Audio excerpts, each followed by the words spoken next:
কাল ব্রহ্মের 21টি ব্রহ্মাণ্ডের জাদুকরী দুর্গ ভাঙার জন্য প্রতি যুগেই সেই অবিনশ্বর শক্তির আগমন অনিবার্য হয়।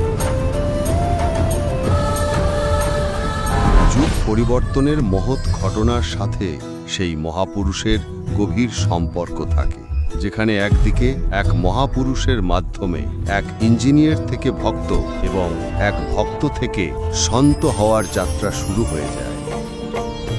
এই পৃথিবী বিষে ভরা, গুরু অমৃত সমান।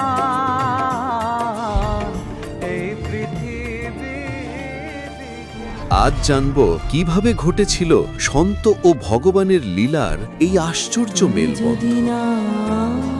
দেখা দাও, করো আমায় হেলা।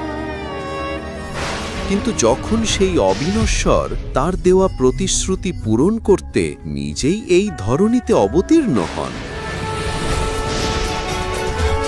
তখনই শুরু হয় স্বর্ণযুগে। এসেছে সেই মুহূর্ত যার জন্য ছিল সবার প্রতীক্ষা। কবির সাগরে লেখা প্রতিটি কথাই এবার সবাই বিশ্বাস করতে পারবে।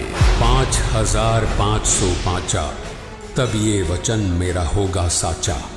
बाहर वे पंथ हम ही चल आवे, सब पंथ मिटाकर एक पंथ चला। সন্ত রামপালজি মহারাজ এবং কবির পরমেশ্বরের মিলনের এই আশ্চর্য এবং অতুলনীয় সত্য ঘটনা 13 জুলাই 2025 সকাল 11টায় শুধুমাত্র সন্ত রামপালজি বাংলা সৎসঙ্গ ইউটিউব চ্যানেলে।